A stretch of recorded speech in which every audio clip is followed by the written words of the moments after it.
Baik anak-anak ibu, kita mulai pembelajaran kita hari ini, yaitu tentang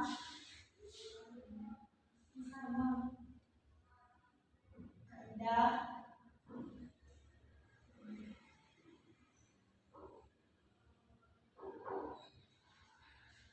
pertama adalah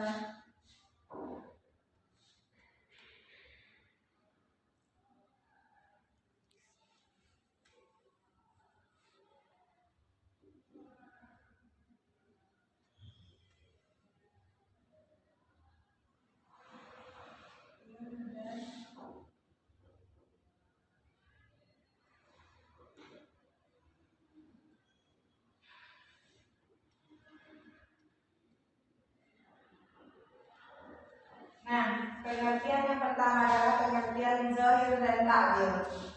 Zahir adalah secara harfiah berarti jelas atau nyata. Dalam ilmu fikih, zahir menggunakan arti teks atau ayat Al-Quran yang dapat dimaknai secara harfiah, sedangkan takwil secara menemukan atau memahami dari ayat Al-Quran berdasarkan memahami yang mendalam dan luas. Takwil bertujuan untuk memahami makna yang terkandung dalam Al-Quran secara lebih dalam dan komprehensif. Zahir ini terbagi kepada ada yang zahir makna harfiah, yaitu pengertiannya suatu ayat Al-Quran yang dapat dimaknai secara harfiah. Misalnya ayat Al-Quran surah Al-Baqarah ayat 286 yang berbunyi Allah tidak membebani seseorang itu melainkan di luar batas kemampuannya. Maka zahir dari ayat tersebut adalah Allah tidak membebani seseorang itu lebih dari kemampuannya. Yang kedua, zahir makna majasi. Zahir makna majasi adalah pengertian suatu ayat Al-Quran dimaknai secara kiasan atau majas. Misalnya dalam Quran surah Al-Maidah ayat 5 yang berbunyi, hari ini telah aku sempurnakan bagi kamu agamamu. Yaitu maksud dari arti majasinya adalah di sini maka dhamir dari ayat tersebut adalah Islam, karena Islam itu adalah agama yang sempurna. Selanjutnya, takwil hakiki. Takwil hakiki adalah menemukan suatu ayat Al-Quran berdasarkan makna yang sebenarnya. Misalnya Al-Quran surah Al-Mu'minun ayat 67 yang berbunyi, dan keduanya langit dan bumi tidak dapat menampung aku. Maka takwil hakiki dari ayat ini adalah Allah itu tempatnya tidak terbatas oleh ruang dan waktu. Selanjutnya, takwil majasi. Takwil majasi menemukan suatu ayat Al-Quran berdasarkan kiasan atau majas. Misalnya ayat Al-Quran surah Al-Hujurat ayat 13 yang berbunyi, sesungguhnya orang yang paling mulia di antara kamu adalah orang yang bertakwa. Jadi bisa kita ambil maka takwil majasi dari ayat tersebut adalah bahwa seseorang yang memiliki tingkat ketakwaan di mata Allah itu adalah orang yang paling mulia di antara kita atau di sisi Allah Subhanahu wa taala. Syarat takwil adalah lafaz yang ditakwilkan harus betul-betul memenuhi kriteria dan kajiannya. Yang kedua, takwil ini harus berdasarkan dalil sahih yang bisa menguatkan takwil. Yang ketiga, takwil berdasarkan dalil adalah maslahat. Takwil berdasarkan dalil adalah maslahat. Yang dimaksud adalah maslahat ini bukan berarti bahwa hikmah syariat itu harus nas tertentu, tapi dalil yang mentaksiskan dalil umum adalah mengistisna dari landasan umum baik secara khas ataupun am. Anak-anak ibu kan sudah tahu apa itu khas dan am. Khas itu adalah khusus dan am itu adalah umum. Itu ya nak. Mentaksiskan keadaan umum dengan kemaslahatan. Yang dimaksud keadaan umum adalah kemerdekaan umum atau dasar kebolehannya. Kemerdekaan umum adalah kemerdekaan jual beli dan hak memiliki terdapat barang atau sesuatu yang sama bersamaan karena hal tersebut termasuk perbuatan yang dibolehkan, seperti misalnya jual beli. Itu termasuk hal yang dibolehkan. Selanjutnya, lafaz yang mencakup arti yang dihasilkan kembali takwil menurut bahasa. Penakwilan menurut bahasa dilakukan dengan cara tekstual, kontekstual, dan majas. Takwil tidak boleh bertentangan dengan nasah yang penting karena nasah tersebut bagian dari aturan syarat dan umum. Takwil adalah metode ijtihad yang bersifat zanni, sedangkan zanni tidak akan berbuat melawan yang qat'i. Contohnya menakwilkan kisah-kisah yang ada dalam Al-Quran dengan mengubah arti yang zahir menjadi fiksi, yaitu yang tidak terjadi. Penakwilan seperti ini bertentangan dengan kejelasan ayat yang qat'i yang menjadikan kisah tersebut sebagai kajian sejarah yang nyata. Arti dari penakwilan nas harusnya dibuat dari arti zahir, yakni dibuatkan dengan dalil. Selanjutnya, yang kedua adalah mantuk.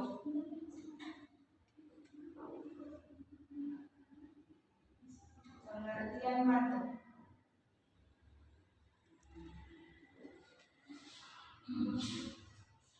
Mantuk adalah isim maf'ul dari kata nutku. Pengertian mantuk secara bahasa mantuk memiliki arti yang diucapkan atau yang dikatakan. Dalam usul fikih, mantuk adalah kegiatan teori dalam menerapkan hukum-hukum Islam. Pengertian mantuk secara istilah oleh ulama didefinisikan sebagai berikut. Yang pertama adalah ayat Al-Quran surah Al-Isra ayat 23 yang artinya janganlah engkau mengatakan kepada keduanya perkataan atau fala taqulahuma Yang kedua, ayat Al-Quran surah Al-Baqarah ayat 275 yang artinya Allah telah menghalalkan jual beli dan mengharamkan riba. Wa halallahu al-bai'a wa harrama riba. Yang ketiga, menetapkan yang ayat ini menjelaskan tentang kehalalan jual beli dan keharaman riba. Penetapan kehalalan jual beli dan keharaman riba itu ditetapkan berdasarkan makna ayat Al-Quran. Nah, bagi anak ibu jika ada yang ingin melakukan jual beli itu sangat diperbolehkan, tapi tolong dihindarkan ya ribanya. Dan selanjutnya penetapan awal Ramadan dengan ru'yatul hilal. Hal ini ditetapkan berdasarkan teks hadis Rasulullah SAW. Yang selanjutnya adalah macam-macam mantuk.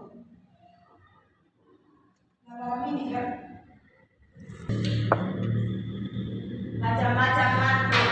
Yang pertama nas adalah teks-teks Al-Quran atau hadis yang hanya mengandung satu makna dan tidak mengandung makna lain selain makna tersebut. Misalnya salasati ayamin dalam firman Allah Subhanahu wa taala dalam Quran surah Al-Baqarah ayat 196.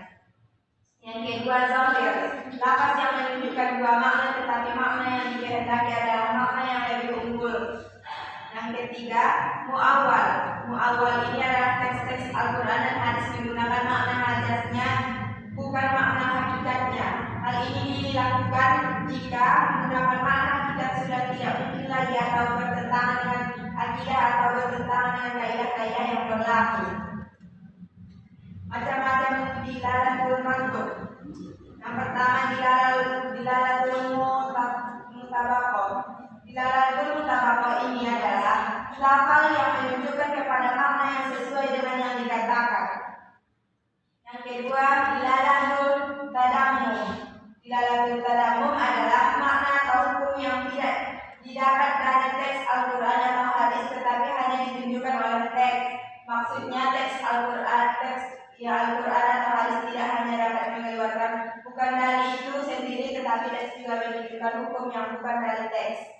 Yang selanjutnya dilalatul iktilah. Dilalatul iktilah adalah teks yang menunjukkan kalimat lain yang disimpan tanpa kalimat lain tersebut, maka maksud dari teks tidak akan dapat dipahami. Seperti ada nanti misalnya Zaidun, misalnya kan Zaidun.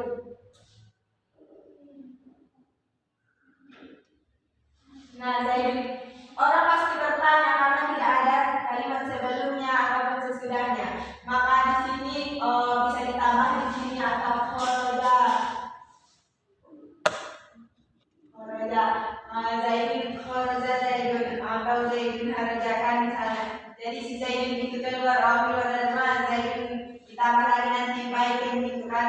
menjadikan dia lebih jelas kalimatnya. Jadi orang tidak bertanya-tanya kenapa dengan si Zaidin gitu kan. Nah selanjutnya dilalatul isyarat adalah hukum yang diambil atas isyarat ayat bukan dari makna yang sedang diperbincangkan. Misalnya dalam musyawarah dengan mereka dalam urusan itu, kemudian apabila emang dalam membuatkan mereka maka bertawakal kepada Allah, sesungguhnya Allah mencintai orang yang bertawakal. Yang ketiga dilalatul iman. Dilalatul iman adalah teks yang dibarengi lafaz tertentu yang seandainya lafaz tersebut bukan sebab dari ketentuan teks ayat atau hadis maka penyebutannya tidak akan bermakna. Yang ketiga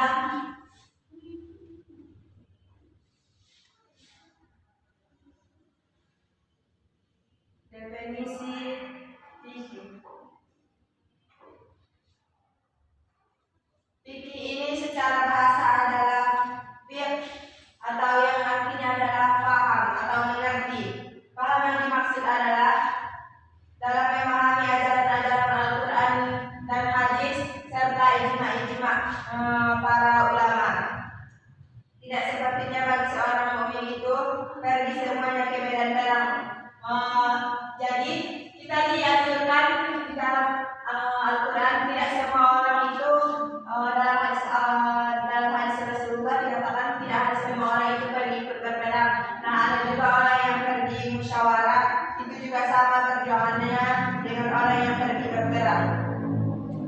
Nah selanjutnya fikih dalam bahasa Arab mengetahui sesuatu dengan mengerti.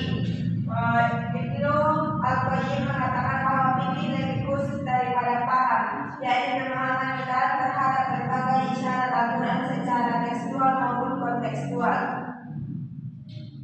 Secara terminologi Al-Quran dan Sunnah, fikih adalah pengetahuan yang luas dan mendalam mengenai perintah-perintah Allah secara realitas dan tidak memiliki relevansi khusus dengan bagian ilmu tertentu. Akan tetapi dalam terminologi Islam ulama, istilah fikih secara khusus diterapkan pada pemahaman yang mendalam atas hukum-hukum Islam. Fikih ini selalu dikaitkan dan disambutkan dengan hukum-hukum Islam yang berlaku di masyarakat, karena fikih ini mencakup semua hukum yang berlaku di baik dalam Islam, semua dalam Al-Quran. Yang ketiga, definisi syariat. Syariat secara etimologi, syariat berarti al-tariqah al-sunnah atau jalan dan juga dapat diartikan sebagai mata air yang hening dan pendek. Sedangkan pengertian atau ta'rif menurut terminologi atau istilah yang umumnya dipakai oleh para ulama salaf. Tujuan usul fikih ini adalah dengan mengetahui usul fikih kita akan mengetahui dasar-dasar hukum Islam, ataupun dalam dalil terdapat penjelasan nama saja dalil yang benar dan mana saja yang dalil yang palsu. Seterusnya dengan usul fikih kita dapat mengetahui cara berdalil yang benar dan cara mengeluarkan hukum-hukum fikih yang baru ataupun hukum fikih yang kontemporer yang cocok dan tidak melenceng dari agama dan syariat.